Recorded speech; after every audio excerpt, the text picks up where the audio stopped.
I'm going to do it. Is that all right? Yep, ready? Holy chicken moly, this is good. It's going to be amazing because it's a savoury dish with chocolate, combining chilli and chocolate. It's a Mexican dish. Thanks to your requests, Tesco took us to Ireland where we met some great chocolatiers to learn how the magical stuff gets made. Now we're knocking up 6 delicious chocolate recipes, recommended of course by you. So let's talk chocolate. So we're here on Gubbin Farm and Fingal has lent us his pizza oven to make sweet pizza, and then we've taken all of the wood out of there and put it underneath this contraption, so we've got a grill to cook our chicken mole, and it starts with onion and garlic.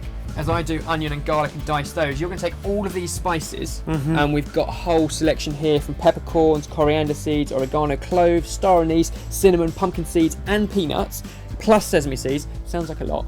All the details are in the description box below. All you need to do is place them into a pan that's nice and hot and toast them off. Now, I bet you're wondering, I clicked on a chocolate playlist here. Why the hell am I watching a chicken recipe?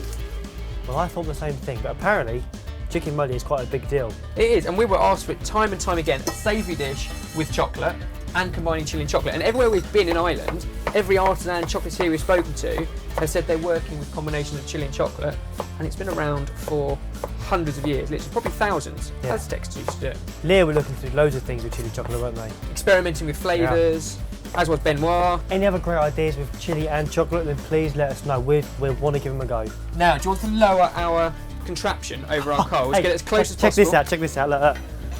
What a toy this is. You can go up, it's like an elevator but for saucepans, and then down. And we're gonna go hot, really, really hot. Nice and close to those coals. And then you lock it like that. And we'll grab ourselves a pan which has been heating up, and to it add a little bit of our Irish rapeseed oil, and we're going to fry off our onion and garlic to soften them. But there we go, back over our coals, and they can start to sweat off while we talk about chilies. Now, if you're at home, you can just grab yourself a teaspoon of crushed chili powders, or these are amazing. We had to go to a market to get them. Yeah. They're not that hot, but they're they've got different. amazing depth of flavour. Each one is different. You've got ancho, mulatto, and Priscilla. Not too spicy, but amazing depth of flavour. Isn't that your favourite musical? Priscilla. Priscilla, no, it's a good musical. Have you seen it? No. It is a good musical.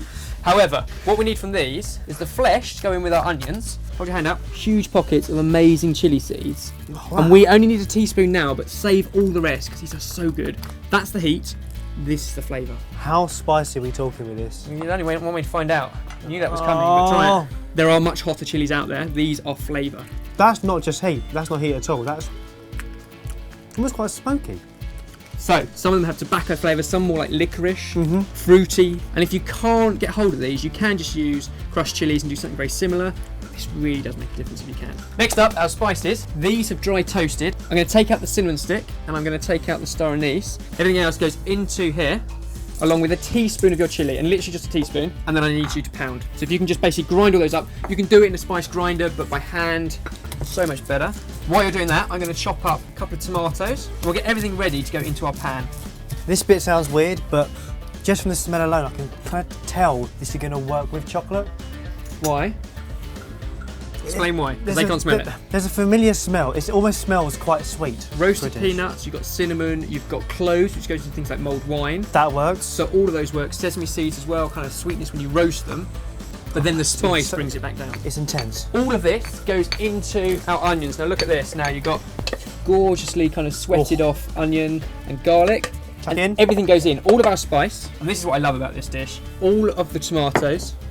All of the flesh of our dried chilies. It looks like a lot, but they haven't got a huge amount of heat to them. The cinnamon stick goes back in. The star anise goes back in. 2 chicken breasts go in. We're going to poach them in this sauce, which we're going to make. Doesn't sound like much like a sauce at the moment, but that's because we need water. That's going to go in, blend with all of those spices, just enough to cover them. And the final ingredient that makes mole so authentic and traditional is its thickening agent, and that is bread. So 2 slices of bread ripped up and thrown in here. And I'm not going to lie, this really isn't the best looking dish at this point, but later on it becomes amazing. It's easy.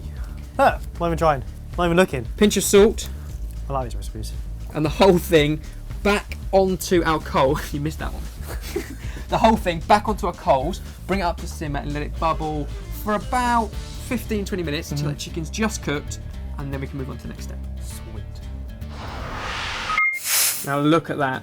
The bread has thickened it, the chicken has poached, and the smell is incredible. We're going to take the chicken out for the moment, and then we can finish the sauce, because at the moment, There's no chocolate in it. there is no chocolate in it. It's missing one fundamental ingredient. So, what chocolate are we going to add?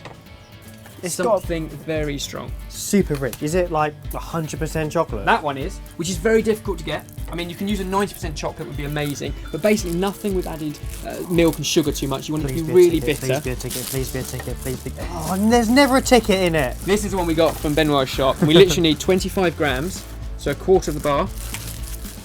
And this is so bitter. In fact, you will rarely get chocolate that is 100% cocoa solid. It doesn't give you the wow indulgent milk chocolate, but it gives you such amazing flavour. And with all the sweetness in there, And you don't need much. the peanut's amazing. So literally, that's all we're going to add. It's so rich, the chocolate's almost savoury. Great thing about chocolate, solid at room temperature, melts in your mouth. Your tongue is about 37 degrees, so it's one of the only foods that melts in your mouth, which is why it's so amazing. You can just serve it lumpy like this, and maybe traditionally they would have done. We're going to blend it up so it's nice and smooth. So come with me to my outside blender. What? Here we go. How? Can you hold the pan? Oh, suddenly cooking outside isn't so useful, is it? Hold your pan. Here we go. Finger's got it covered. Thought of everything. Hold it still. We're just going to blend that till it's smooth. Just two guys, you know, blending. What's weird?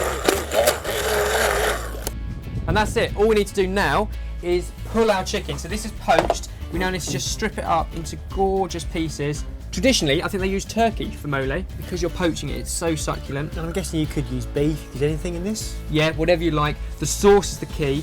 The balance of spice, the chocolate, and the heat. We'll plate up some amazing tacos. We've got corn tacos. You can use whatever tacos you want. There we go. Plenty of our chicken in here. Some fresh tomato. We did all this while it was bubbling away. So we chopped up some fresh coriander. We did some avocado. The chicken's in the bottom there. And then wait for this. This is the bit you guys asked for.